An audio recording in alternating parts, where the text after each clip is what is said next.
Tonight Podcast.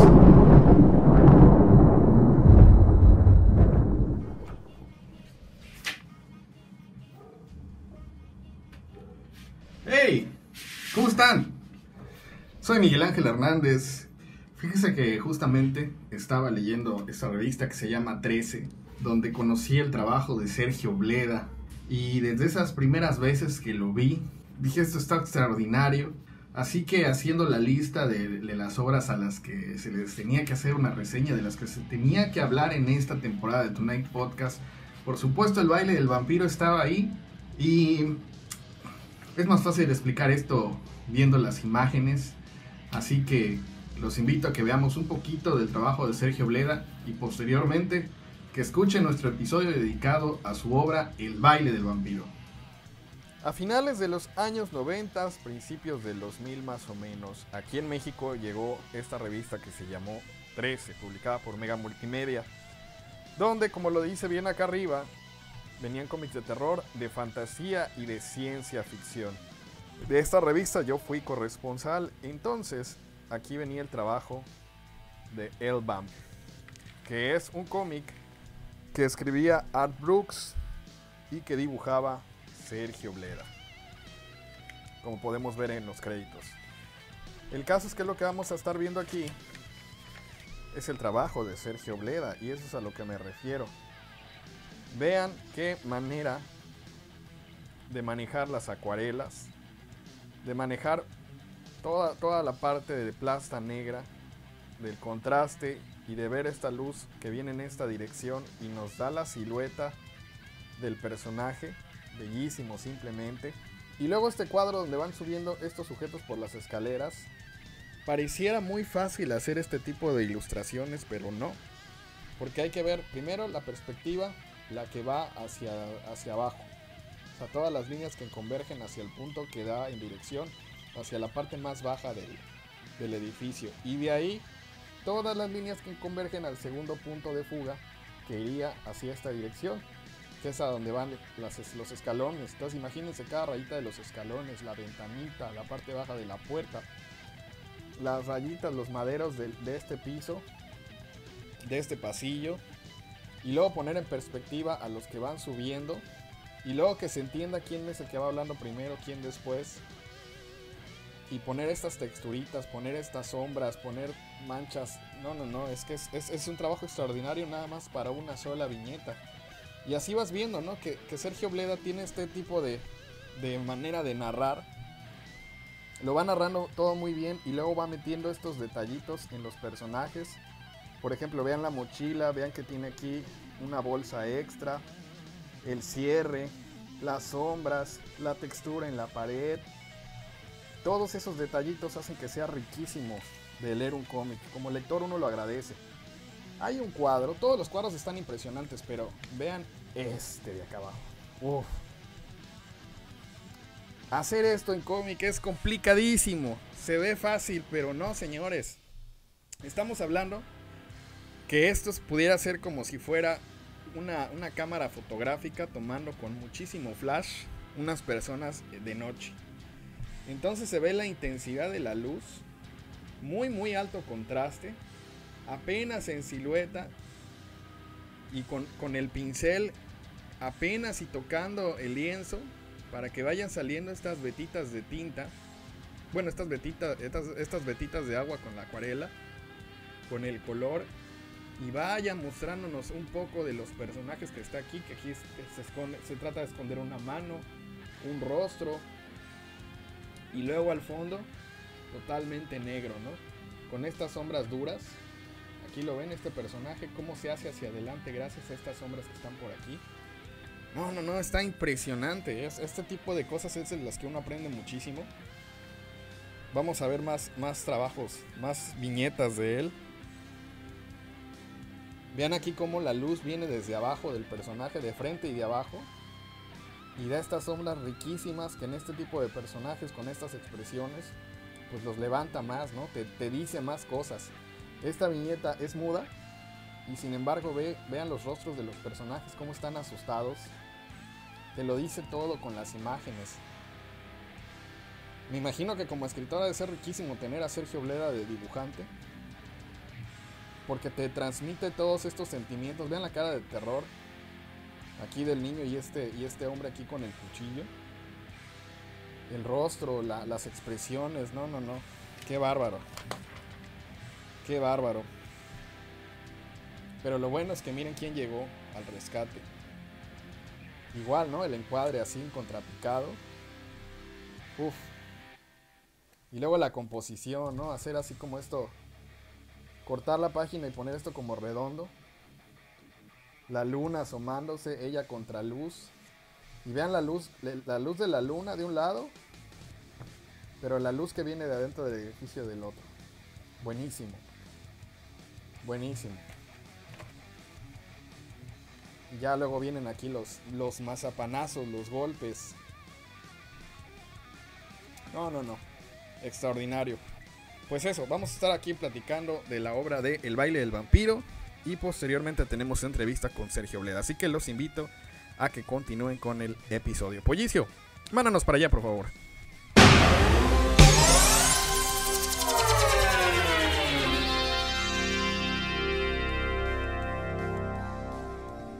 Amigos, bienvenidos a otro episodio más del Tonight Podcast. En esta ocasión vamos a estar hablando de El baile del vampiro, del autor Sergio Bleda, y para ello me va a estar acompañando Abraham Martínez, Cuervo Oscuro. Hola Miguel, buenas noches al público del Tonight Podcast y por supuesto buenas noches a ese pollicio que anda con su camisa de Nirvana, abajo de su franela de cuadros, con sus bermudas, muy noventero, ¿por qué será? Bien grunge. También está con nosotros Mauricio Rodríguez. Hola, ¿qué tal? Buenas noches. Gracias por invitarme. Yo soy Miguel Ángel Hernández. Y pues eso, vamos a estar hablando de este cómic que se llama El baile del vampiro, de Sergio Bleda. Sergio Bleda pues ya tiene bastantito haciendo cómics en España. Él pues ha pasado por muchísimas editoriales. Ha escrito, sobre todo se ha centrado en esto de hacer historias sobre vampiros. Podríamos decir que dentro del cómic es de los autores que más ha escrito sobre eso. Y ha tenido un buen recorrido El baile del vampiro por las editoriales. Ahorita les vamos a platicar bien a detalle, pero me gustaría saber las primeras impresiones de... A ver, Mauricio, ¿cuál fue tu primera impresión al leer El baile del vampiro? No, pues definitivamente fue un viaje al pasado, como bien dice Abraham, a los años 90. Ahí está es un cómic muy referenciado. Hay en muchas escenas del cómic, a lo largo del cómic, te va dando pistas o te va dando guiños a toda la cultura visual de la época. Bueno, no solamente visual, también musical. Pareciera que bien podría acompañar un soundtrack este cómic.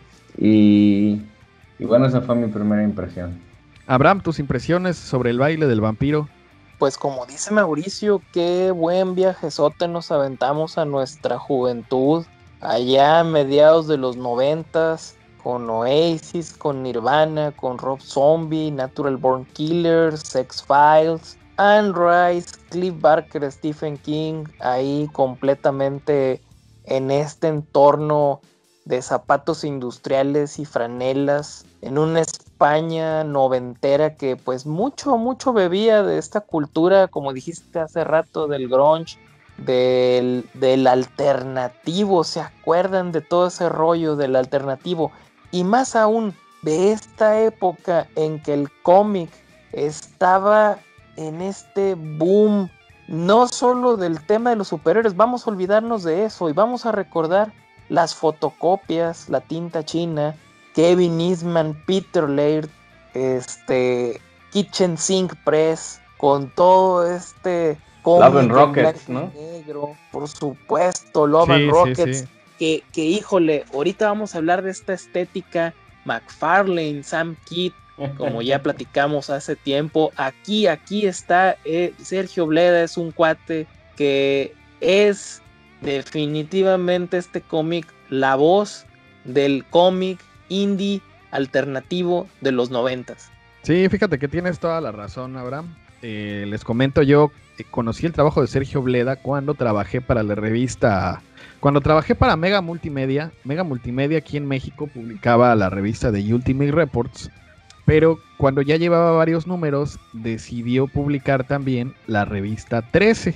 Y justo la portada número 1 de la revista 13 estaba engalanada por una ilustración de Sergio Bleda, porque allí había un cómic que se llamaba L Vamp o Le Vamp.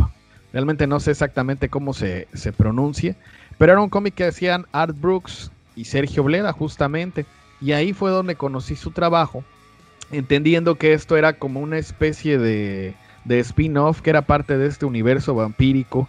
Y ahí es donde supe la existencia del baile del vampiro. En este cómic que les platico de la revista 13, pues estaba en acuarela, a color. Y ya notabas una forma de narrar distinta, ¿no?, a los cómics que se estaban publicando en los 90s. Como bien dice Abraham, bebía muchísimo del cómics, así con X al final, underground de Estados Unidos. Tenía mucha esa ondita. Tenía mucho también, como ya mencionó Abraham, del grunge. Pero también tenía, obviamente, toda esa inercia que estaban trayendo de vuelta los libros acerca de vampiros. No podemos olvidarnos del éxito del libro de Anne Rice, de la entrevista con el vampiro, y posteriormente también del éxito que tuvo la película.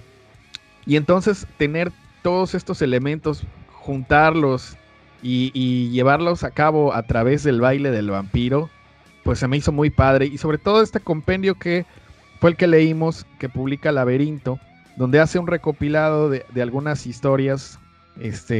Bueno, que es un libro que edita Aleta Ediciones, donde vienen los primeros números que se publicaron en Laberinto, más bien, y en otras editoriales. Y vemos como una manera en la que Sergio Bleda va evolucionando.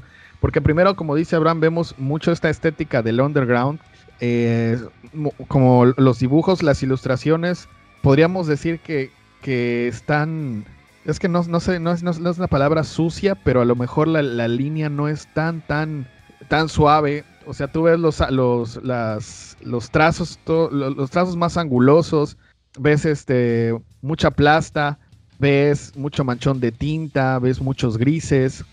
Los grises me imagino que han de haber sido con tramita muy cerrada. Mucha, ¿cómo se le llama esto? Las rayitas tratando de las líneas cinéticas, los achurados, eso era. Los achurados siguiendo los contornos de los personajes.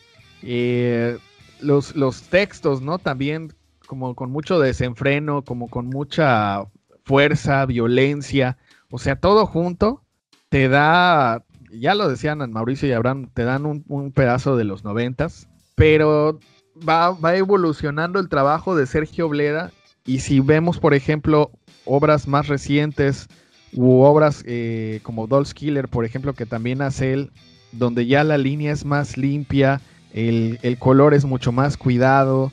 Y ¿a poco este es el mismo dibujante que hizo los primeros números del baile del vampiro, ¿no? Entonces estás viendo también que siempre él está buscando que su trabajo sea mejor, que tenga de por sí en estos primeros trabajos que están aquí, ya tenía una narrativa buenísima, ¿no? Ves unos ángulos de cámara que dices, órale, qué chido está esto, ¿no? O sea, qué padre que decidió meter la cámara aquí o hacer esta secuencia por acá, pero ves cómo va evolucionando. Y sí, es un autor a respetarse, a seguirse, a estudiarse. Y del baile del vampiro, pues me parece como para ponerle la lupa y estar siguiendo no solo este tipo de ediciones, sino también al autor, de ver qué más hace aparte de esto. Ya yéndonos a los antecedentes, pues les puedo decir que se publicó empezó a publicarse en el 97. En el 97 primero lo publicó Planeta de Agostinis, justamente lo que les decía, en su línea de Laberinto. Y ya después, pues fue pasando, por ejemplo, en el 99 ya se publicó El baile del vampiro Inés, que también viene en este recopilado de Aleta. Y en el 2002, la editorial Proyectos Editoriales publica la reedición. Y ya después, en el 2007, justamente esta edición de Aleta Ediciones, que como se cumplían 10 años del baile del vampiro, pues había recopilado todo lo que se había publicado hasta entonces. En el 2009 lo publica Dark Horse, en su línea de Dark Horse Books, publicó El baile del vampiro. Y el año, bueno, ahorita esto se está grabando en el año 2021, pero el año pasado Sergio Bleda estuvo muy movido en las redes sociales y, valga la redundancia, haciendo un crowdfunding del cómic del baile del vampiro, Redes, así se llamó. Y esto pues ya bajo su propio sello editorial. Entonces ha habido también como tiene su largo recorrido editorial también el cómic. Y pues vamos a hacerles la reseñita. A ver, Mauricio, ¿nos puedes platicar de qué va El baile del vampiro? Pues bueno, es un nuevo vistazo al mito del vampiro, digamos, la historia de vampiros como actualizados, estos, como bien indican algunas viñetas al inicio, con una narrativa diferente. En la modernidad hay varios recuadros que me recordaron mucho a la manera de narrar de Frank Miller. Inclusive el personaje principal en su primera aparición de acción, al enfrentarse a unos nazis que atacaban a una chica de color, tiene una narrativa que me recuerda mucho a la primera aparición de Batman en acción, de Batman Año 1, de Miller y Mazzucchelli. La manera en que va describiendo a los criminales Batman y cómo se va deshaciendo de cada uno de ellos, es muy parecida a cómo se muestra la narrativa acá. Más adelante hay referencias a otros cómics, inclusive en el dibujo y el entintado de Batman Killing Joke, allá por la página 100 y fracción, hay una escena de lluvia en donde las gotas caen sobre el suelo, sobre los charcos del suelo, y estas gotas forman pues las típicas ondas, las circunferencias radiales, y la manera en que está usado los contrastes de claro oscuro pues recuerdan mucho a la primera viñeta de Batman Killing Joke, donde se ve una escena muy parecida, ¿no?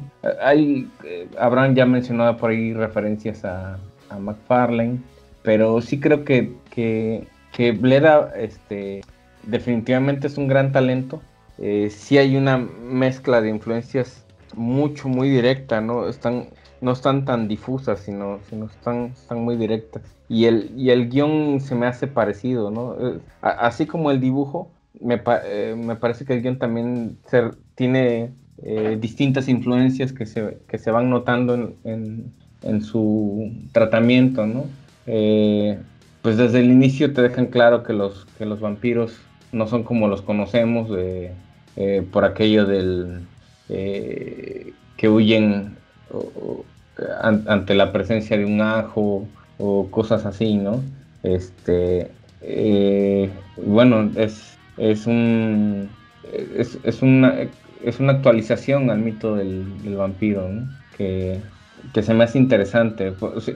Más que nada a pesar de que está muy referenciado, se me hace fresco, ¿no? Porque bueno, yo no tengo tanto acceso a literatura vampírica en el cómic.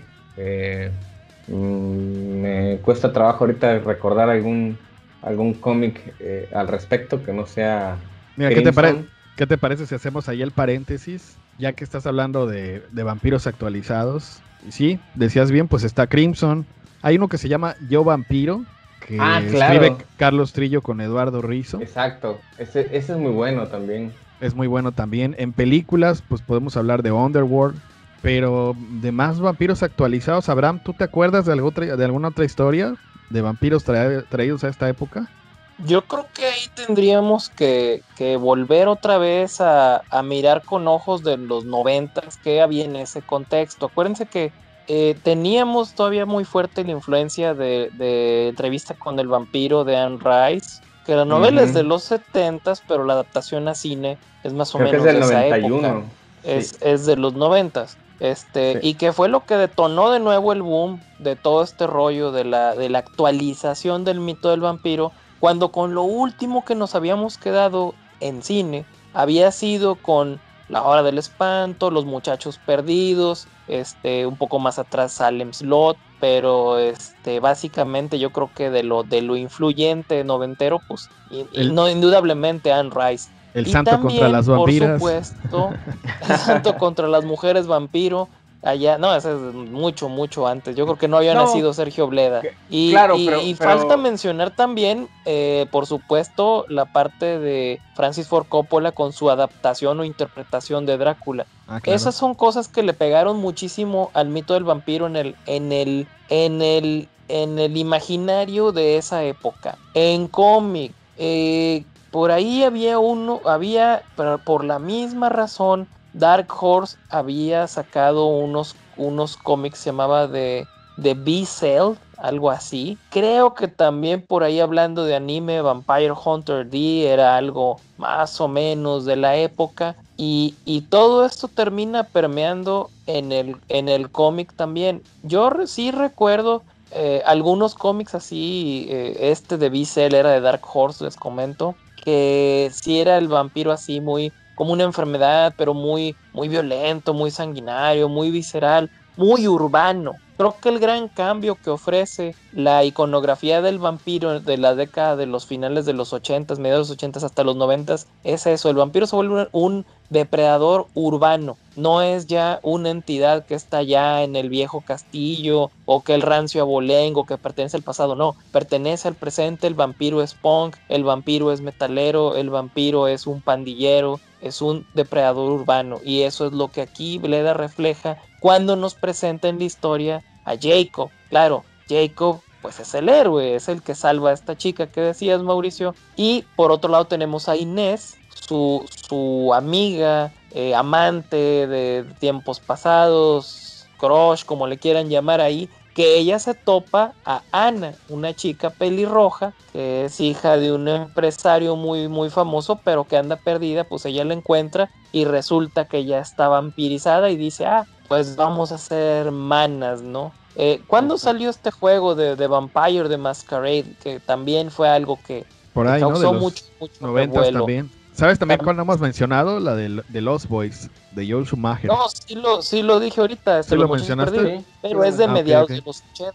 Del 87, finales de los 80s. Sí, faltaban 10 años para que Bleda hiciera su cómic. Sin embargo, La Hora del Espanto es del 88, La Hora del Espanto 2, Fright Night, es del 89. Y bueno, ya vamos caminando hacia, insisto, lo que es la influencia de este cómic. Eso es lo que permea, y a los lectores que les gusta este rollo y esta visión, pues aquí está. También cabe mencionar, es importante mencionar, creo yo, Poppy Z. Bright, famosa escritora de terror el día de hoy, ya transgénero, un autor reconocido, pero estaba también en su auge con esta visión del no muerto, el vampiro urbano en el sur de Estados Unidos, así en el ambiente sórdido de las drogas, el alcohol, la prostitución, la homosexualidad. Entonces creo que también no podemos menospreciar la obra de Poppy Z. Bright, así como no podemos menospreciar la obra de Anne Rice en los fundamentos del mito moderno del vampiro, cuando menos de finales del siglo XX a la actualidad, para hacer un contexto así un poquito detallado. Es correcto. Sí, fíjate que ahorita se me vino a la mente que hubo también algunas obras de el sello Vértigo, ¿no? De DC Comics, que también exploraban el tema de del vampiro, Blood a Tale, por ejemplo, de Matisse y Ken Williams, ¿no? Y bueno, yo más bien a lo que me refería hace rato, con que aunque sí existían varias obras acerca del vampiro, no había como una exploración a la modernización del mito, ¿no? Después de todo, La Hora del Espanto, de la cual hubo 2 películas y todavía un remake, pues no dejaban de ser vampiros que eran dañados por el sol, que podían ser atacados con agua bendita o que debían de ser invitados al interior de la casa para poder entrar, ¿no? Por cierto, aludiendo a la película Déjame entrar, ¿no? Que también fue una película vampírica me parece que de inicios de los 2000, ¿no? Y creo que en esta parte el cómic de Bleda cumple bien su cometido porque sí hay como varios elementos que rompen la estructura que nosotros tenemos imaginada del vampiro, ¿no? Era más bien a lo que me refería con el hecho de que hubiera pocas obras así, que creo que había pocas, a pesar de que efectivamente, como bien menciona Abraham, se popularizó en esa época el mito del vampiro, ¿no? Claro. Hay que decir que ahí está esta historia que ya nos comentaba Mauricio, que ya había reseñado. Luego en la parte intermedia viene otra historia más dedicada a Inés. Y ya al final hay una parte en acuarela. Me gustaría saber su opinión de ambos. Abraham, ¿qué te parece? Pues esta última historia que se llama, a ver si lo pronuncio bien, Strumpf. Una aventura de Jacob el vampiro, que escribe Alberto López Aroca. Y aquí Sergio Bleda la pinta en color. Qué bonita acuarela. Y con unos azules muy intensos, entre azules y ocres. Es una historia cortita, pero no sé, me gusta, ¿no? Cómo está hecha, de pocas páginas. ¿Qué te pareció, Abraham? Pues fue un guiño bonito al maestro Pello. Ahí lo dice, se la dedica, yo creo que en su aniversario luctuoso para recordarlo. Porque evidentemente pues Trump es, como se dice, pitufo en alemán. Y es esta historia donde al parecer... No, pero en alemán son Smurf, ¿no? No, Smurf es en inglés. Ya. Sí, realmente, y no, bueno, yo sabía que Strumpf era en alemán. Ya ves que Oye, realmente pitufo es... Que hay que hacer un paréntesis que los pitufos en México tuvieron una leyenda urbana de que eran del demonio. Eran unos seres... como los malditos. Pokémones. Oye, Ándale. tendremos que hacer un episodio especial para los pitufos, creo que no lo hemos hecho. Seguro, pero bueno, por supuesto. volviendo a esta historia de Bleda, donde le hace este guiño del siglo XIX y llega aquí Jacob y encuentra en un viejo torreón a un gato acosando un pequeño suspirito azul y lo salva, no agarra el pinche gato naranja y le chupa la sangre. y dices, y luego sale y pues todos ya se los echa y ya se roba el caballo. Y dices, bueno, pues es estos guiños que seguramente él también tiene de su infancia, porque me acuerdo que por ahí en la historia del baile del vampiro, cuando Ana llega ahora sí que al cubil, al edificio donde vive el llamado vampiro blanco, que será el antagonista de la historia, ve una jaula y hay una pequeña hadita desnuda ahí, muy triste. Entonces, como que este rollo de las haditas, los homúnculos, los duendes, los gnomos, las seres invisibles o la gente pequeña que convive todavía en la Europa moderna, ya lo trae por ahí Bleda y por eso se aventó este guiño tan curioso a los pitufos, pero sí estuvo padre, y padre color, también bonito que lo hubiera hecho color. Sí, porque normalmente es más apagado los azules en acuarela. Bueno, no sé si aquí le habrá movido algo de manera digital, pero a mí me pareció precioso. ¿A ti qué te pareció, Mauricio? También, probablemente sea lo que más me gustó gráficamente de todo el libro. Sobre todo porque me gusta mucho el manejo del color, inclusive desde la portada, ¿no? Cuando veo la portada y veo la primera página, sí siento como un salto muy, muy grande de estilo y de resultado, ¿no? Y que, bueno, es muy claro que la portada fue lo último que hizo de todo el libro, ¿no? Es lo más reciente. Y a pesar de la economía de detalles, digamos, la estructura visual de la portada es interesante, es muy bonita y cierra muy bien con el trabajo a color del final, y los bocetos posteriores, ¿no?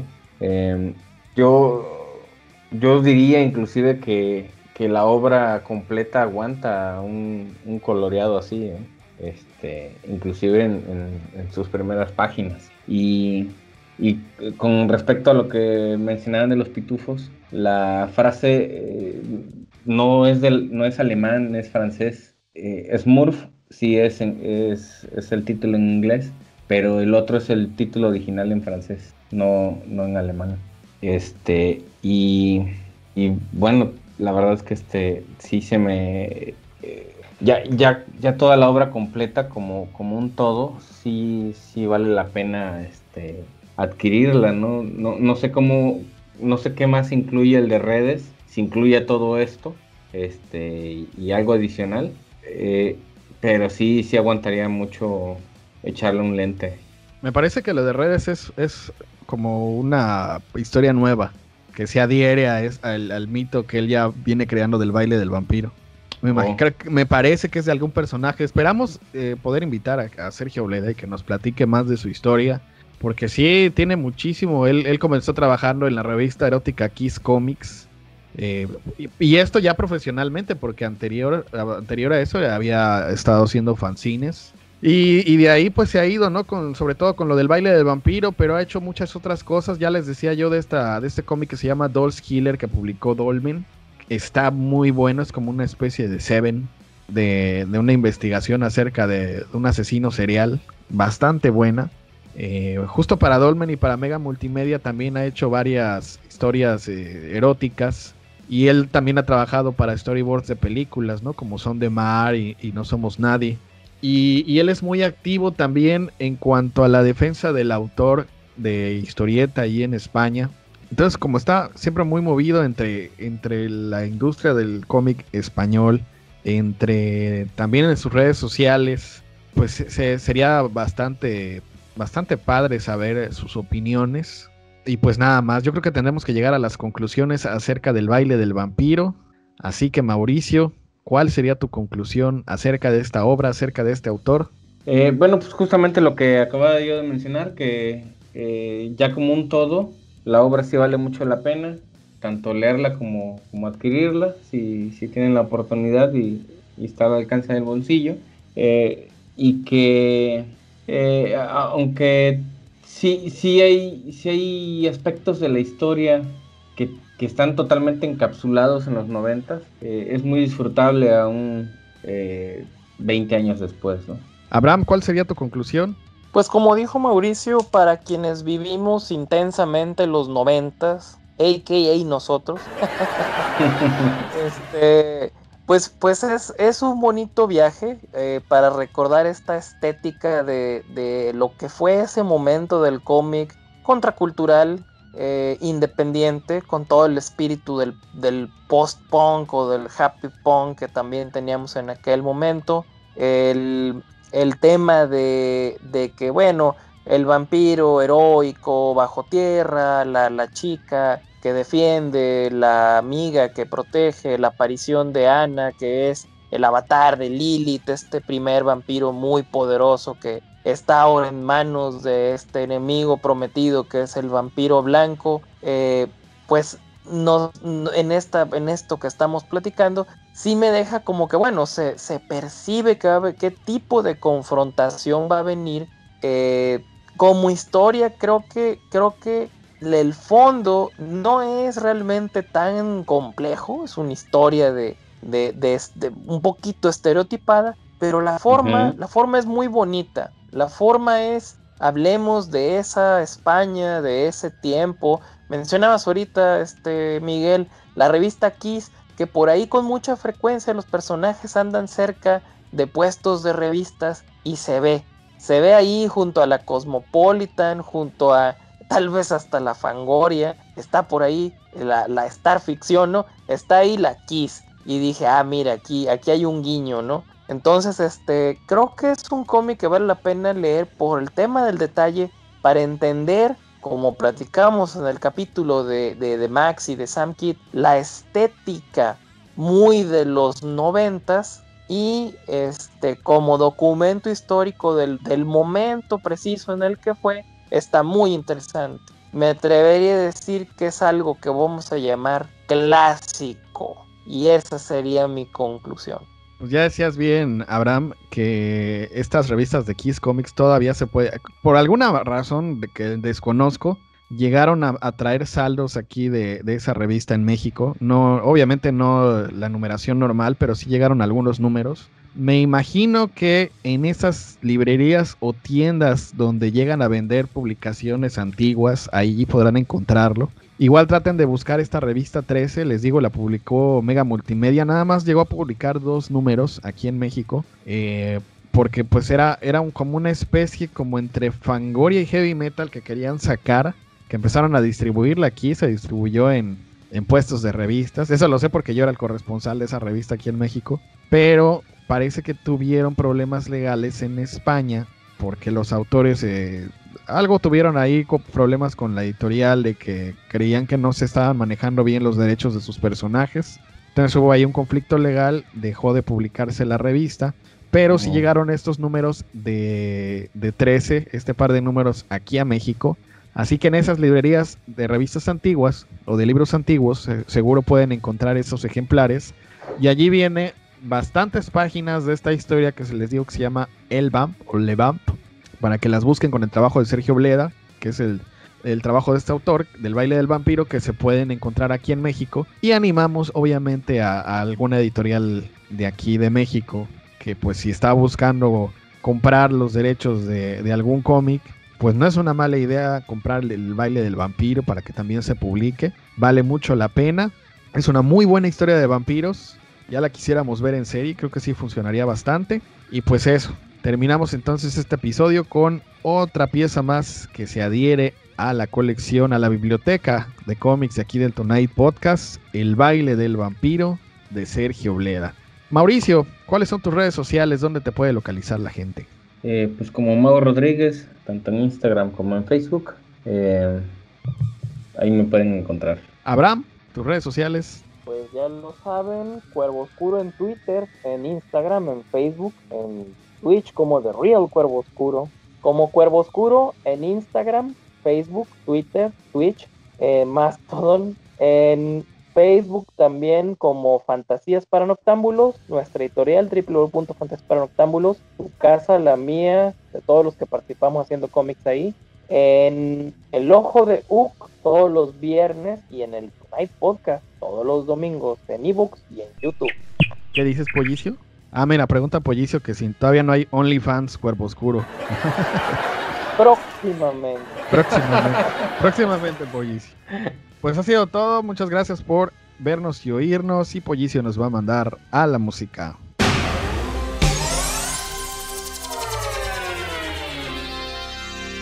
Estamos de vuelta y estamos ahora platicando con el autor de esta obra del baile del vampiro, con Sergio Bleda.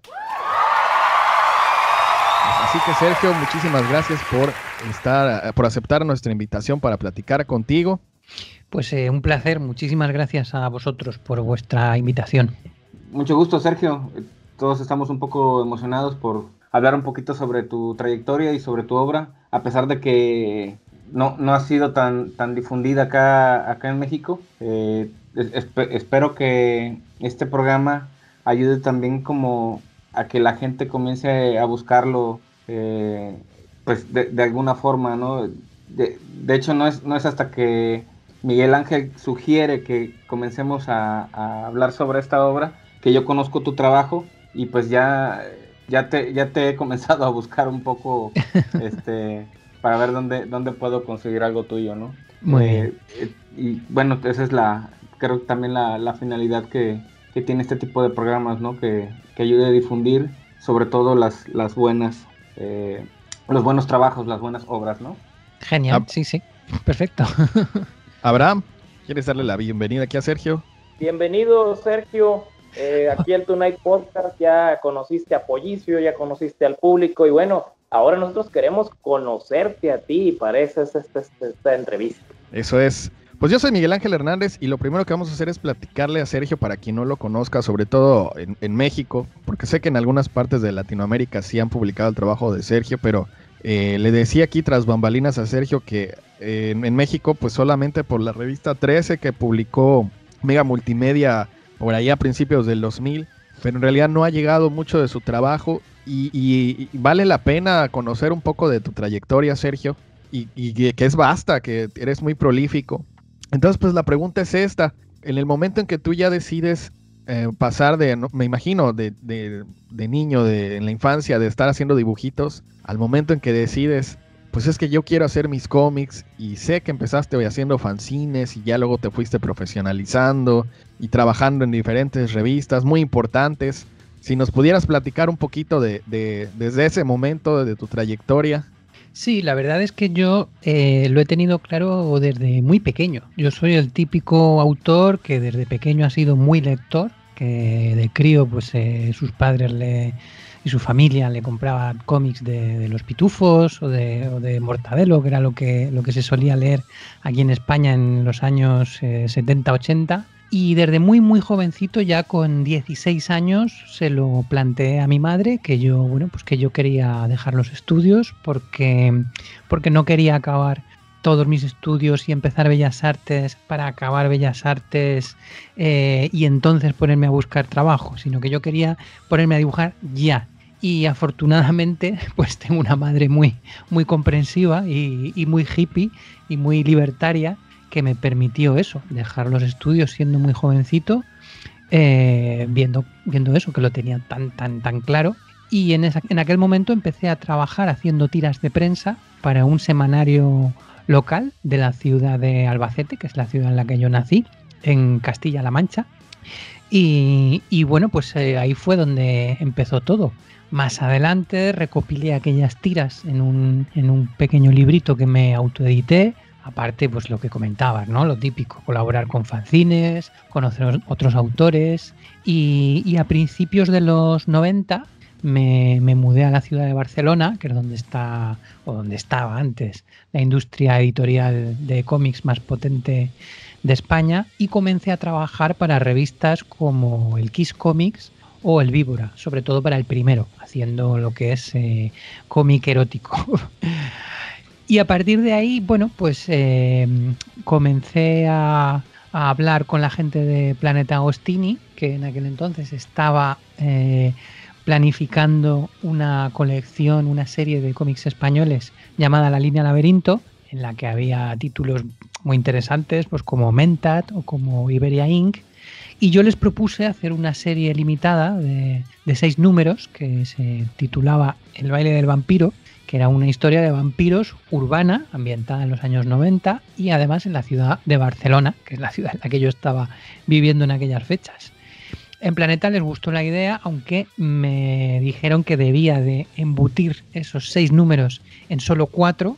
Y bueno, pues yo creo que fue una buena decisión editorial, porque eso dotó de mucha más densidad a cada uno de los episodios de la serie que si se hubiera publicado con su formato original, con el formato que originalmente había creado yo, que eran 6 números.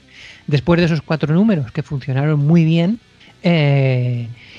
Planeta quiso sacar una serie regular y yo, antes de meterme con eso, preferí hacer un spin-off de uno de los personajes, que se llama Inés, que es una vampira, una chavala jovencita que es vampirizada también en los años 90, y lo que me apetecía era contar su origen como vampiro, ¿no?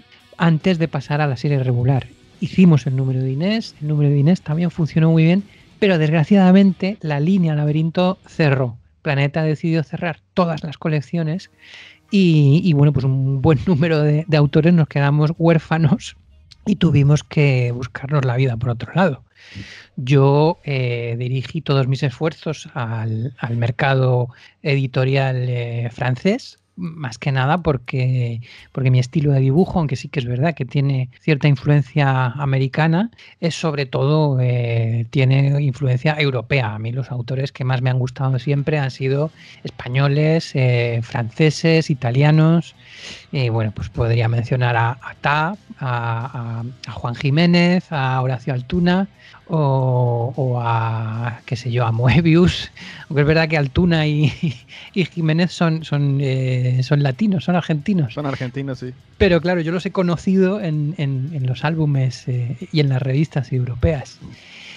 Y bueno, pues comencé a trabajar con una editorial europea que se llama SAF, Strip Art Futures, que aparte de editora funciona también como agencia y es la editorial que publica casi todo el material de autores como Herman en gran parte del mundo.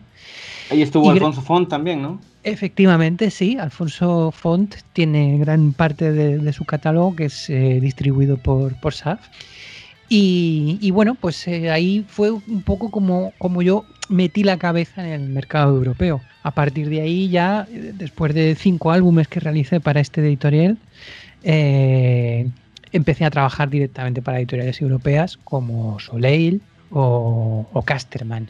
Y bueno, pues en los últimos años, dada la crisis actual de publicaciones y sobre todo la saturación de mercado, que hace que aunque se publiquen muchos títulos al mes, cada título tenga unas tiradas muy pequeñas, lo cual repercute negativamente en el beneficio de los autores, pues hizo que me planteara la autoedición. Y en los últimos años es a lo que me estoy dedicando. Gracias al método de financiación del crowdfunding, pues he recuperado los personajes del Baile del Vampiro, los que salieron a mediados de los 90 con la editorial Planeta, y con esos mismos personajes estoy desarrollando varios cómics que voy publicando directamente con mi propia editorial.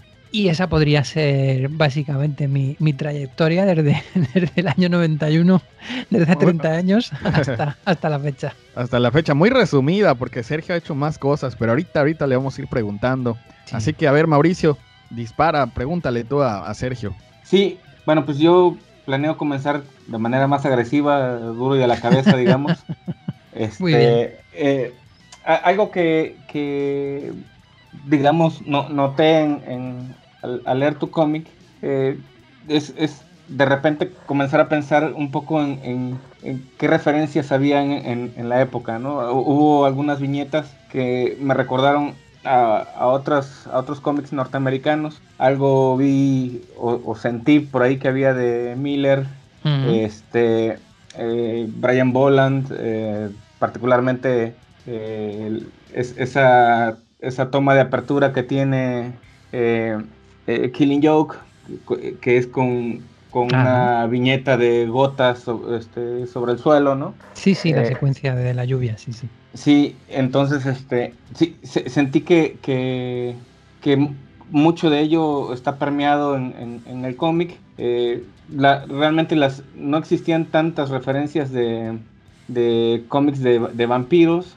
Por ahí estaba Boy Vampiro de Trillo y Rizzo, que fue de las primeras, ¿no? Si no consideramos Blood a Tale de Matisse y John J. Moot del 87. Y creo que por ahí estaba probablemente Vamps, ¿no? Que es del 94, también de Vértigo, ¿no? Ya en el aspecto cinematográfico, pues estábamos platicando con Miguel y Cuervo acerca de Los Muchachos Perdidos, de Lost Boys, que en España se llamó Jóvenes Ocultos. Jóvenes Ocultos, sí. Pero lo más, supongo que lo que puso el mercado de vampiros, ahora sí que como un tema principal, fue el estreno de Drácula de Bram Stoker, ¿no? Del 92. Una película por ahí existía de Buffy la Cazavampiros, y seguramente Entrevista con el Vampiro del 94 fueron como las obras que habían en esa época, y no eran tantas, ¿no? Mi pregunta va más bueno, que ya habiendo mencionado esto, ¿de dónde parte tu influencia para realizar este cómic, ¿no? ¿Algo de lo que mencioné está permeado allí, o hay más referencias, o ninguna de estas fue tomada en cuenta? Bueno, en realidad todo lo que leo y todo lo que veo, yo supongo que me influye de alguna manera, ¿no? Tanto de manera consciente como inconsciente. Pero mi interés sobre los vampiros es muy anterior. Nos tendríamos que remontar a mi infancia, cuando yo tenía pues 6 o 7 años, que vi una película de la Hammer que se llamaba Kung Fu contra los 7 vampiros de oro, que es una película bastante casposilla, bastante chusca, ¿no? Que trataba de aprovechar el tirón del cine de artes marciales de la época, y unido a los últimos coletazos del terror de la Hammer, una película en la que aparece Peter Cushing haciendo de Dr. Van Helsing una vez más. Y en esta película aparecían unos vampiros que llevaban unas máscaras y que a mí me daban un miedo terrible. O sea, es una película que probablemente no debí ver porque yo era muy pequeño, pero en aquel momento, bueno, pues no sé qué pasó. No sé si es que mis abuelos, que es con quien yo estaba en aquel momento, estaban poniendo la cena en la mesa y no se dieron cuenta de lo que había en la televisión. Y yo pasé toda la proyección aterrorizado.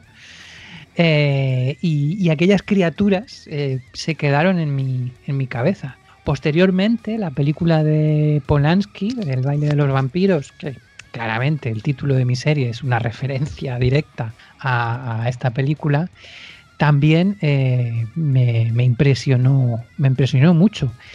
Y fue ya, pues eso, a principios de los 90, cuando hacíamos un fanzine en Albacete que se llamaba Panicomic, que tuve que decidir, ¿no? qué historia escribir, y me decidí por los vampiros precisamente por eso, ¿no? Porque era un tema que no diré que me obsesionaban, pero sí que me resultaban muy atractivos. Con lo cual, pues sí, claro, hay algo del Boy Vampiro de Rizzo, hay algo de Jóvenes Ocultos, de Entrevista con el Vampiro, pero todo eso seguramente me influye en el momento en que estoy dibujando la obra. En el momento en que en el momento en el que decido ponerme a escribirla, es más mi cultura cinematográfica la que me influye.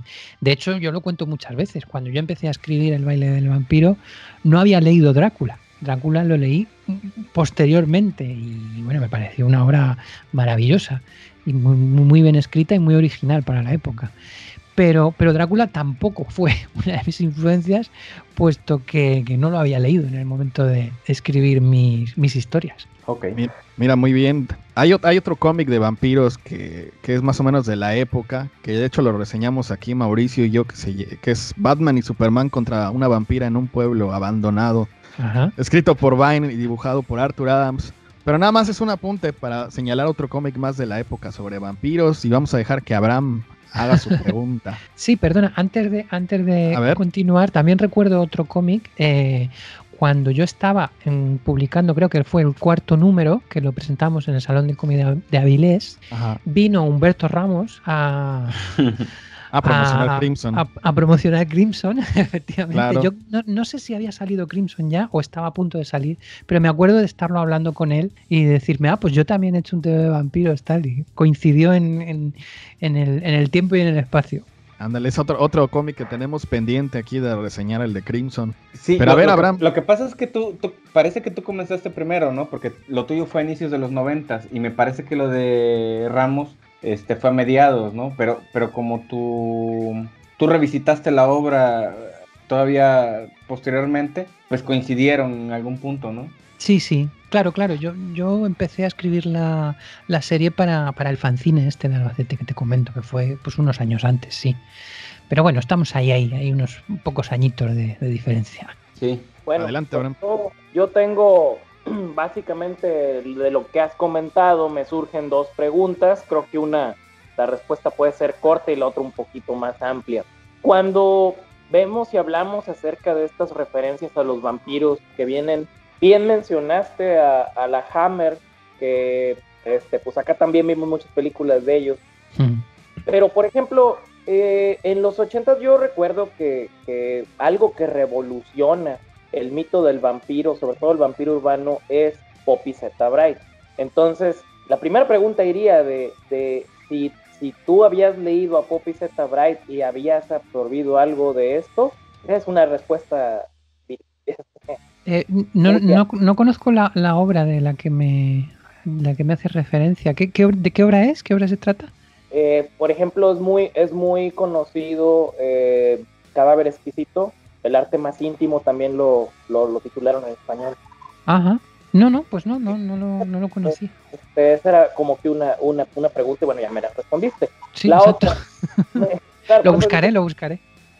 Muy recomendable, pero bueno, más allá de eso, volvamos a nuestra juventud en los 90s, como te decía, tras bambalinas. Sí. Éramos veinteañeros y veo esta Barcelona que no es la España de la movida, que a lo mejor fue lo que sonó mucho en los 80s acá. Y encuentro muchas similitudes con lo que estábamos viviendo, con Nirvana, con Oasis, con Rob Zombie, con todo el grunge, todo el alternativo. Y realmente fue muy, muy fácil y muy rápido identificarse de repente con, como dicen ustedes, estos chavales que traen los botines industriales y andan en estos torreos. Me gustaría saber si tú sientes al paso del tiempo que reflejaste ese momento en Barcelona como tú querías, o tú lo ves ahora y dices, esto me lleva al recuerdo. No, la verdad es que cuando yo escribo una obra y generalmente soy yo quien dibuja mis propios guiones, siempre me preocupo mucho de la documentación. La documentación es algo que me parece fundamental, tanto los decorados como los trajes que llevan los personajes y todo, ¿no? La vida de los personajes, qué música escuchan, si escuchan música o no, si van o no al cine, qué tipo de camisetas llevan. Entonces, de la misma manera que uno se documenta pues en libros de historia cuando está haciendo un cómic de romanos, como el cómic que estoy dibujando ahora, pues también me documento cuando hago algo contemporáneo. Y efectivamente El baile del vampiro es una obra hija de su tiempo. Eran los años 90. Lo que pasa es que yo lo tenía mucho más fácil para documentarme porque lo que escucha Inés, lo que escuchan los chavales que aparecen en el cómic, era la misma música que escuchaba yo, vestíamos de manera muy parecida, íbamos a bares muy parecidos y claro, lógicamente pues la globalización hace que muchas partes del mundo se puedan identificar con ello porque escuchaban grupos de música también muy similares, iban a bares parecidos, etcétera, etcétera. Entonces, bueno, pues todo tiene su parte buena y su parte mala, ¿no? La parte mala de la globalización es que estamos perdiendo un poco nuestra propia identidad cultural y nuestras propias raíces. Pero al mismo tiempo, el hecho de que todos escuchemos música muy parecida y veamos películas, las mismas películas, pues hace que de alguna manera compartamos cierto sentimiento cultural. Muy bien. A ver, tengo otra pregunta que seguro va a ser interesante para todos los que estén escuchando y estén viendo. Sergio, fíjate que un pajarito me dijo que tú siendo niño acompañabas a tu mamá, quien es periodista, sí, a sus entrevistas. Y mientras ella entrevistaba a Serrat, tú estabas ahí dibujando para que no hicieras como dirían aquí en México, para que no dieras lata, para que estuvieras tranquilito. Sí. ¿Qué otras anécdotas, a qué otras personalidades te acuerdas de ver que tu mamá estaba entrevistando mientras tú estabas ahí dibujando, pero de alguna manera absorbiendo o oyendo algo tuvo que quedarse de lo que tú veías, de lo que tú oías? ¿Qué anécdotas hay por ahí? Cuéntanos. Yo sobre todo tengo un recuerdo muy, muy, muy vivo de la vez que mi madre me llevó a entrevistar a Gaby, que era uno de los payasos de la tele. Yo no sé si allí en México se veían los payasos de la tele. Aquí en España era un programa muy popular. Aparecían Gaby, Fofó, Fofito, Miliquito y bueno, pues mi madre fue a entrevistar a uno de ellos Y bueno, yo era un chaval que había crecido pues diciendo eso de ¿cómo están ustedes? ¡Bien! Y yo me tragaba todos los programas de los payasos de la tele. Incluso le hice un dibujo, claro, de un niño, ¿no? Un dibujo muy horroroso que además lo hice tratando de copiar su cara, fijándome en una de las portadas de sus discos que tenía yo también por casa. Y recuerdo muy vivamente aquella vez en la que fuimos a la carpa de circo, a las carretas estas que hay alrededor, y ahí mi madre le estuvo entrevistando. Yo le di mi dibujo, el hombre lo cogió, el hombre estuvo muy amable, ¿no? Supongo que el dibujo acabaría probablemente en el cubo de la basura, pero desde luego delante de mí se portó muy bien, fue un señor muy amable, y el resto de la entrevista estuve muy calladito porque claro, tampoco quería yo molestar a mi madre y la dejé hacer su trabajo, pero es un recuerdo que guardo de una manera muy, muy intensa. No, fíjate, no llegaron esos payasitos por acá. Tenemos acá los nuestros, pero ya están falleciendo. Nos llegó Parchís de esa época. Sí. Que era lo que de niños escuchábamos, ¿no? Que venía de España. Yo también escuchaba Parchís, sí. ¿Y esa de Serrat? Cuéntanos la de Serrat. Y la de Serrat, pues realmente tampoco tengo gran recuerdo de ella. Me marcó más la de Gaby, porque era alguien a quien yo seguía mucho.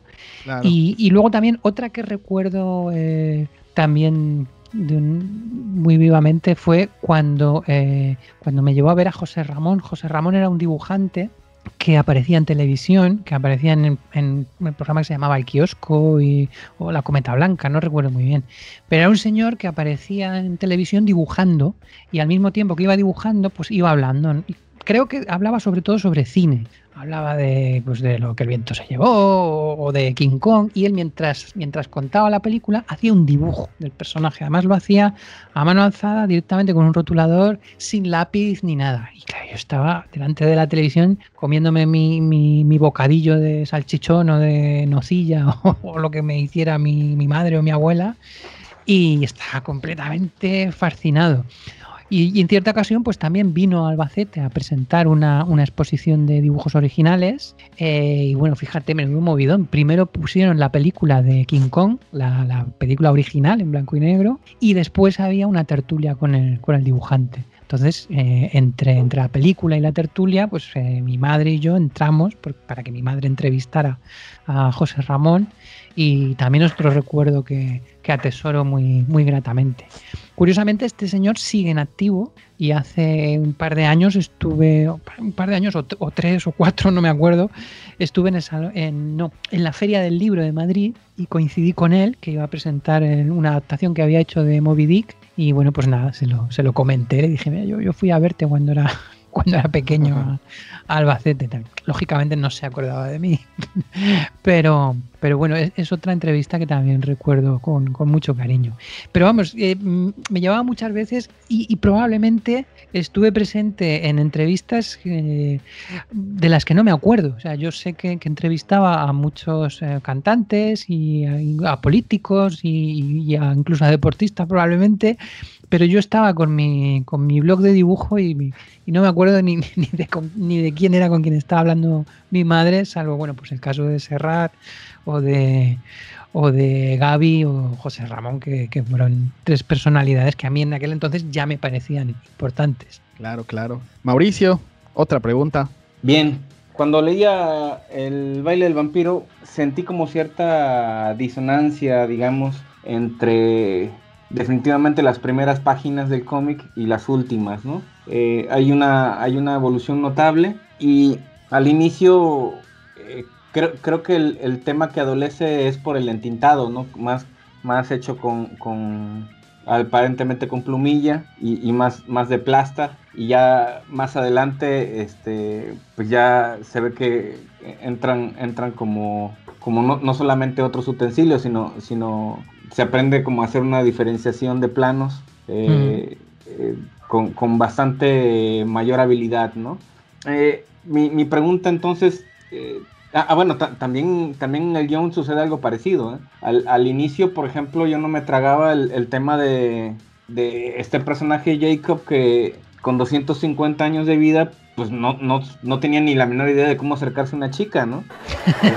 A mí bueno, si hay gente que con 5 años de experiencia ya es un viejo lobo de mar, pues ahora con un cabrón de 250 años, pues imagínate todo el repertorio de recursos que tendría para conquistar a una chica, ¿no? Literalmente tiene más colmillo. Sí, así es. Y bueno, eso al inicio como que me hizo mucho ruido en la lectura. No terminaba por hacer clic con ella. Pero bueno, el guión va evolucionando y te digo que todo va mejorando con el pasar de las páginas, ¿no? Habiendo dicho esto, bueno, a mí me gustaría saber si tú consideras la posibilidad de nuevamente revisitar El baile de vampiro y quizás agregarle color a esas primeras páginas o reescribirlas o inclusive quizás redibujarlas, ¿no? Sí, bueno, primero respecto al tema de las jovencitas y el acercamiento, en realidad Jacob como se siente es vulnerable, ¿no? Porque por primera vez en muchos años lo que está es enamorado. Entonces, como si fuera un rollo de una noche, probablemente se manejaría de otra manera, pero es el amor lo que hace que se sienta tan vulnerable. Aunque es verdad que escribir un personaje con 250 años de edad es complicado, ¿no? Porque hay pocos referentes y bueno, pues uno va tirando de lo que mejor le parece.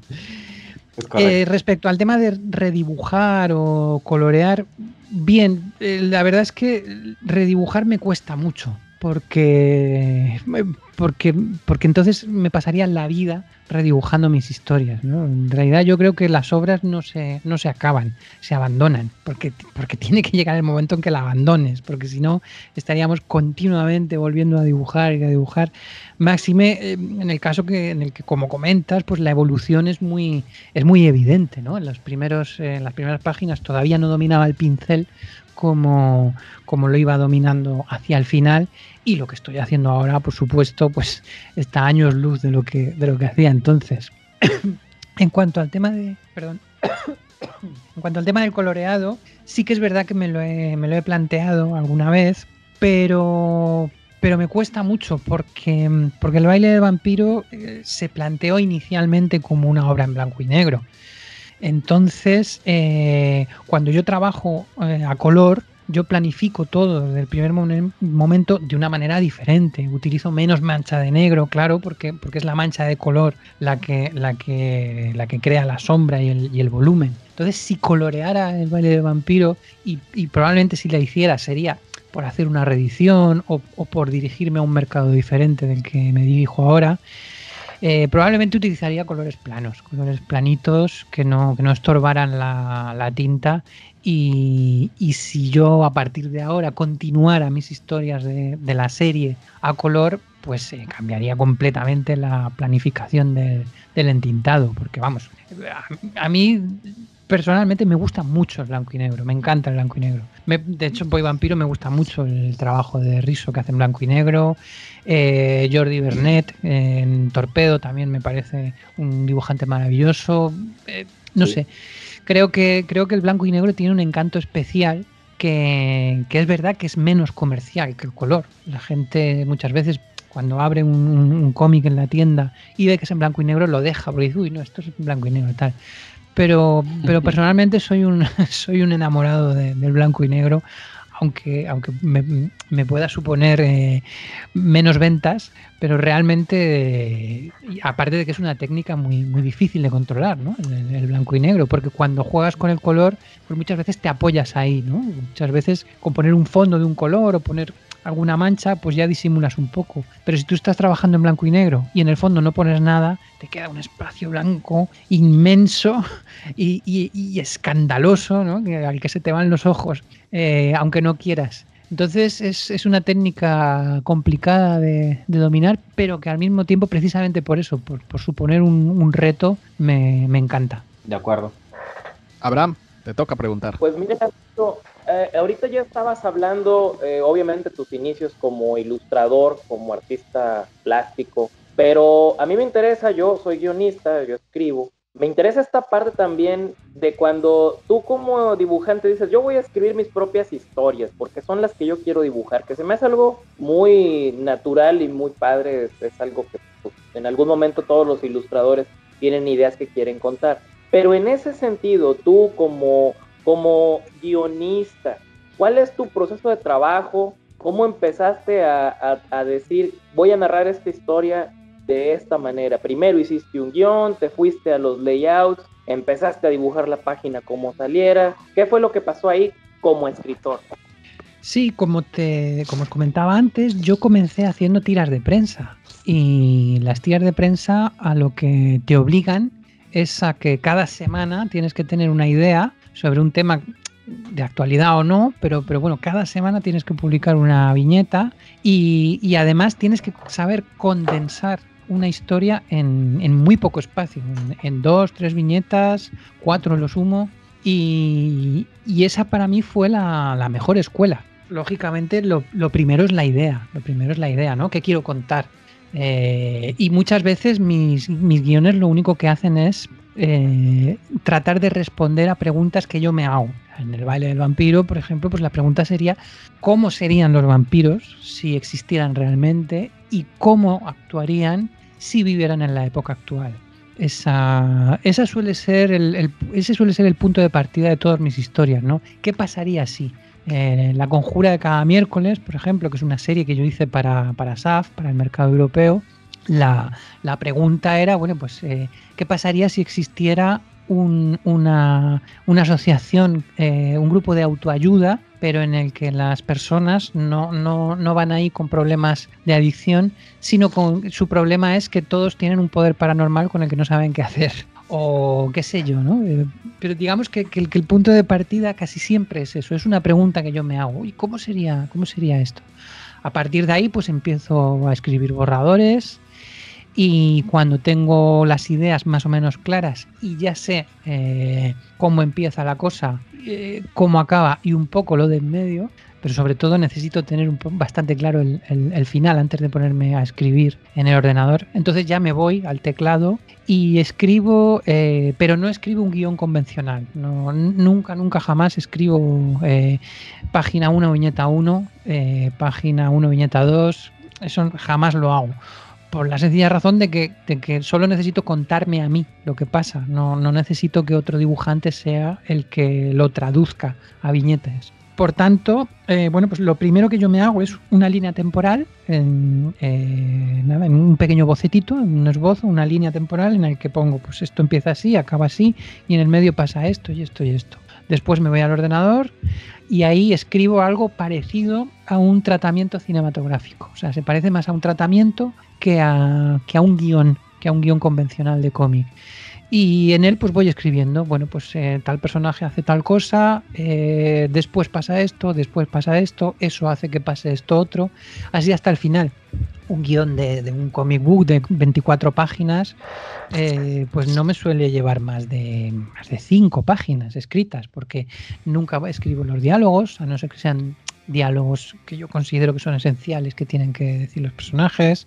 Escribo muy pocas conversaciones. Sobre todo lo que escribo es lo que pasa, ¿no? En esta página pasa tal, luego pasa esto. Después, con ese texto, empiezo a dividir esas escenas en páginas y en viñetas. Y vale, pues en la página 1 va a pasar de este párrafo a este otro. En la página 2 de aquí a aquí.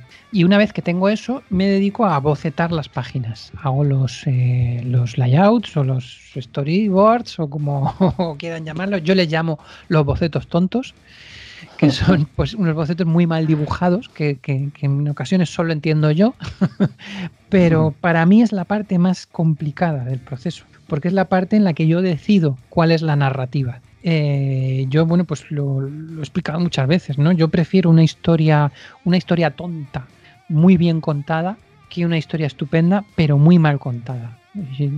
Por tanto, yo considero que la magia del cómic no está ni en el dibujo ni en el guión, está en la narrativa, está en cómo lo cuentas, está en cómo juntas esas dos cosas y lo traduces en secuencias. Una vez que tengo todo el TVO secuenciado, o por lo menos todas las páginas que yo quiero dibujar al mes, ya busco la documentación y con todo eso ya me voy a la página y comienzo a dibujar el TVO en sí. Lógicamente, entre una cosa y otra, pues está lo que es el diseño de los personajes, cómo van vestidos, etcétera, etcétera. La búsqueda de la documentación también es algo que yo me tomo muy en serio, como comentaba antes, pues no importa que la historia transcurra en la actualidad o que transcurra hace 150 años o en la prehistoria, da igual, hay que documentarse, hay que ver cómo son las cosas, incluso aunque luego decidas no hacer caso, ¿no? Aunque decidas decir, bueno, pues quizá este no era el uniforme que utilizaban por aquel entonces, pero bueno, pero es el que más me gusta y yo creo que puedo sacrificar la verosimilitud con la estética, o a veces no, a veces dices, jolín, qué poco me gusta este uniforme, pero es el que toca dibujar, no me queda más remedio que hacerlo. Y básicamente pues ese es el proceso. Es verdad que yo busco muchísima documentación y afortunadamente ahora tenemos internet, que es una herramienta poderosísima, pero yo he trabajado en la época en la que no había internet, en la que te tenías que ir a las bibliotecas, tenías que comprarte muchos libros, tenías que, bueno, tenías un archivo. Yo tengo un archivo de documentación con varias carpetas en las que tengo, bueno, pues coches, desnudos, fábricas, armas, no sé, lo que sea. Ahora pues nada, te vas a un buscador de internet, lo buscas y ya está, y muchas veces incluso te puedes descargar el coche que quieres dibujar, te lo puedes descargar en 3D para ver perfectamente cómo es desde cualquier punto de vista. Pero antes no teníamos eso. Y siempre busco más documentación de la que necesito. Primero porque yo soy una persona muy curiosa y enseguida me emociono. Digo, ostras, qué cantidad de espadas que había en el siglo XVIII. Voy a verlas todas. Y segundo porque, bueno, pues porque considero que cuanto más tengas, mejor. Luego a lo mejor utilizo un 1 o un 2% de todo lo que he buscado, pero creo que también disfrutar del proceso es parte de la magia, ¿no? De aprender cosas nuevas. Al final los dibujantes o los guionistas acabamos siendo expertos en los temas más absurdos del mundo.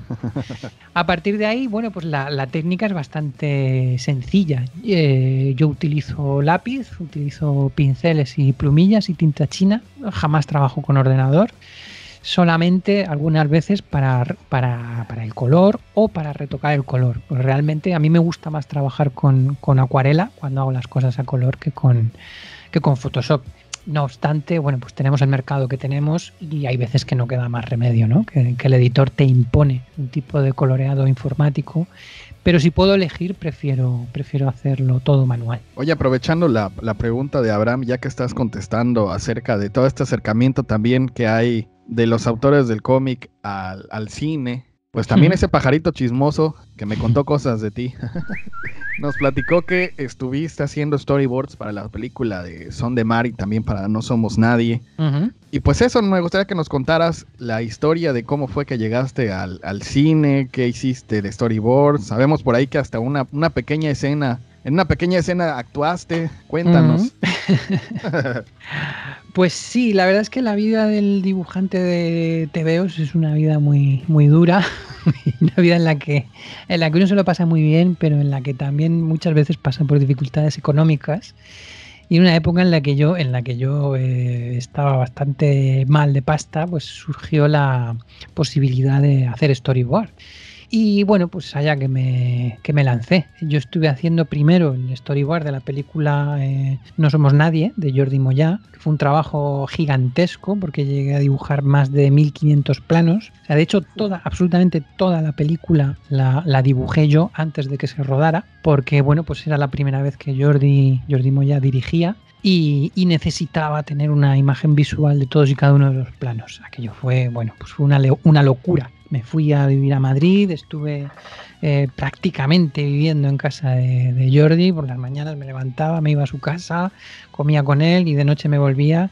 Y pasábamos todo el día pues planificando los planos de toda la película. En un momento dado, pues bueno, pues me propuso aparecer y como yo, a mí siempre me ha gustado mucho actuar, yo de hecho estuve en un grupo de teatro antes de dedicarme profesionalmente al cómic. Bueno, pues bien, pues le dije que sí, que vale. bueno, pues es como una vocación frustrada, ¿no? La de actor. Por desgracia, uno no puede hacer todo lo que quisiera en la vida, porque no somos vampiros, tenemos fecha de caducidad y a veces hay que elegir. Y bueno, pues bien, lo pasé bien, aunque los rodajes son muy aburridos, los rodajes son más aburridos de lo que parece. Al final, la protagonista siempre es la cámara. Los actores lo que hacen es esperar que la cámara esté lista y esté colocada donde tiene que estar colocada para poder hacer su trabajo. Y luego aparte pues hay que repetir muchas tomas. Bueno, pero fue una experiencia bonita y ahí queda. Quien vea la película pues me verá en el metro haciendo de borracho con una pequeña frase que tengo. Y luego pues posteriormente salió la posibilidad de trabajar con Vigas Luna en Son de Mar. Y ahí la cosa pues fue diferente, ¿no? Porque Vigas Luna sí que tenía muy claro lo que quería hacer, pero necesitaba reconstruir parte de un barco para una escena en la que había un hundimiento de un barco del Son de Mar, si no me equivoco. Y había que reconstruir parte del barco en un hangar y ponerlo en una plataforma para simular el hundimiento. Y claro, necesitaban saber exactamente qué partes del barco se veían y qué partes del barco no entraban en plano. Y bueno, pues para eso requirió de mis servicios como dibujante de storyboard. También fue una experiencia positiva. Pero realmente yo siempre he querido ser dibujante de cómics. Yo siempre lo he tenido muy claro desde muy pequeño. Y aquello, bueno, pues estaba bien porque era, bueno, pues te ofrecía otras salidas profesionales. Pero a fin de cuentas tampoco estaba tan bien pagado. Era mucho trabajo. Y luego yo estoy acostumbrado a que mi obra, una vez finalizada, salga a la luz, ¿no? Tú haces el cómic no para quedártelo en tu casa, sino para que se imprima y la gente lo vea. Cuando trabajas en una película, pues tú eres solamente un engranaje pequeñito de la gran maquinaria que produce la obra y tu trabajo se diluye. Entonces, bueno, pues supongo que soy demasiado egocéntrico como para permitir que eso pase. Yo quiero que lo que hago se vea luego y se disfrute o se padezca, pero que salga a la luz. Y bien, pues la verdad es que eso luego me supuso poder trabajar también en publicidad y hacer también storyboard para varias campañas publicitarias con Tony Milanés, que es un director de publicidad que en España fue muy conocido porque hizo los anuncios de la lotería durante muchos años y es una persona muy, muy, muy creativa con la que pues disfrutas y sufres a partes iguales porque siempre exige de ti mucho, pero a cambio luego ves que lo que hace es una maravilla. Y bueno, pues ya te digo, fue divertido, estuvo bien, pero realmente yo a lo que me gusta dedicarme es a escribir y dibujar cómics. Eso. Oye, supongo que los storyboards que realizas para cine finalmente se quedan con el director o se quedan contigo. Los originales, bueno, en realidad se supone que se quedan con el autor, o sea, porque tú no vendes el original, tú lo que haces es que haces un trabajo que luego se fotocopia y el equipo de producción pues lo utiliza como referencia. Entonces, por ejemplo, los stories de Son de Mar sí que los tengo yo y todo lo que he hecho para publicidad, pero los de No Somos Nadie, pues que ocupaban varias cajas, por cierto, creo que se los quedó Jordi, creo que se los quedó él. No sé qué habrá hecho con ellos, si los tendrá en un trastero o los habrá tirado, pero los de la primera película se los quedó Jordi, excepto algunos que me quedé yo, bueno, pues los que eliminamos y algunos que tengo por aquí por casa, pero la gran mayoría de estos se los quedó él, a pesar de que ya te digo, lo normal es que se los quede el dibujante. Mauricio, una última pregunta para ya ir terminando esta entrevista. Todavía tenía varias, pero ok, nos vamos a una última. Bueno, mañosamente les voy a hacer una pregunta doble. Primeramente, estoy enterado que tienes un curso en doméstica. Uh-huh. ¿Dos? Tienes dos, ok. Dos. Uno de entintado y otro de cómic con acuarela. Ok, mi pregunta va más, ¿cómo fue que llegas tú a ser partícipe de este proyecto? ¿Qué tiempo le dedicas actualmente a ello? Y qué beneficios te ha dado esa experiencia, ¿no? Sí, Bien, pues en realidad son ellos los que contactan conmigo. Hace, no sé, 3 años o por ahí, contactaron conmigo. Yo no les conocía porque no hacía mucho que estaban empezando a promocionar sus cursos. Y bueno, pues me ofrecen un trato económico justo. Me ofrecen un adelanto cuando se rueda el curso y luego una pequeña parte de los beneficios cada vez que alguien lo compra.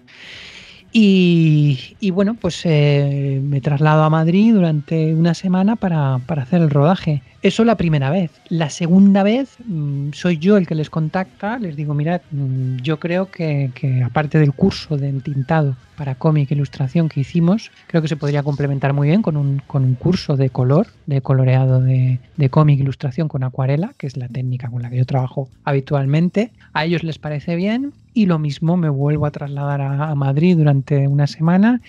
Lo que pasa que ya es muy diferente. Doméstica ha crecido muchísimo, tienen unas oficinas enormes, tienen un montón de platós en los que ruedan sus cursos y bueno, el trato sigue siendo igual de justo y ellos siguen siendo unas personas con las que da gusto trabajar porque son unos grandes profesionales. Pero claro, ahora donde voy es a la doméstica de ahora, ¿no? Que son un montón de empleados haciendo unos cursos geniales. Yo, lógicamente, claro, la mayor parte de mi tiempo la dedico a la creación de historietas, pero sí que es verdad que en los cursos de doméstica hay un foro en el que los alumnos pueden ir subiendo sus avances y pueden preguntar sus dudas. Y yo siempre trato de estar ahí. Lógicamente no puedo conectarme todos los días al foro de doméstica, porque sería una locura, pero por lo menos cada 2-3 semanas sí que me conecto, miro las dudas que hay, miro si los alumnos han subido nuevos trabajos y lo comentamos y la verdad es que a mí la enseñanza siempre me ha gustado. Yo llevo haciendo cursos de cómic desde que era un adolescente. He trabajado también en alguna academia de aquí de Valencia haciendo un cursillo pues de un par de meses o 3 meses y es algo que me gusta comunicar y me gusta también ver lo que está haciendo, lo que hacen los alumnos, lo que está de moda, lo que se lleva, porque muchas veces pues uno queda un poco descolgado, ¿no? de qué es lo que le gusta a los chavales de hoy en día. Y bueno, pues me ha traído muchas alegrías, no solamente por la parte económica, que como ya digo, pues no es tampoco para retirarte, pero sí que cada mes pues sí te llevas un pequeño porcentaje de las ventas del curso, que como además traducen a varios idiomas, pues son cursos que se siguen vendiendo y que siguen funcionando muy bien. Y luego, por otra parte, pues tienes también la satisfacción de ver cómo los alumnos evolucionan, de ver trabajos y de ver gente nueva. Y oye, pues la verdad es que me gusta mucho, ¿no? Me gusta tanto que estoy planificando ya otros 2 para proponerles a los de doméstica. Bien. Abraham, una última pregunta. Pues más que nada agradecerte, Sergio, porque esto que comentas del el interés por compartir lo que tú sabes es muy padre, es algo que se agradece. Qué bueno que tengas esa disposición, como decimos por acá. Más que preguntar, digo, agradecerte el tiempo que nos permitiste, que nos acompañaste aquí en el Tonight Podcast. Muchas gracias y pues cuando vengas a México y si vienes a Monterrey, aquí tienes tu casa. Maravilloso, pues muchísimas gracias a vosotros. La verdad que hablar de mí es un tema en el que estoy muy versado y del que nunca me canso de hablar. Con lo cual, pues oye, os agradezco a vosotros este rato que hemos pasado juntos. Pues para terminar, hablando de ti, cuéntanos cuáles son tus redes sociales, dónde puede localizar tu trabajo la gente. Yo tengo una página web que es sergiobleda.com. Ahí pueden ver una galería con gran parte de mi obra. Al mismo tiempo pueden comprar los últimos cómics que estoy editando con mi propia editorial. Ahora mismo está a la venta Redes, que es el último episodio que he publicado de la serie del Baile del Vampiro, y también un libro erótico de ilustración, que es otra de mis facetas, ¿no? La ilustración erótica que me lleva acompañando desde el principio de mi carrera, allá en los 90 cuando empecé a trabajar para X Comics. Y aparte de eso, claro, pues me tienen en Instagram, en Facebook y en Twitter. Tengo de todo. O sea que es muy fácil encontrarme. Solamente hay que poner Sergio Bleda o Sergi Bleda y enseguida se encuentra mi obra. Perfecto, pues muchísimas gracias por estar aquí contándonos tu historia, Sergio, hablando un poquito de tu obra. También agradezco a Abraham y a Mauricio por estar aquí platicando contigo. Y Pollicio nos va a mandar a la música.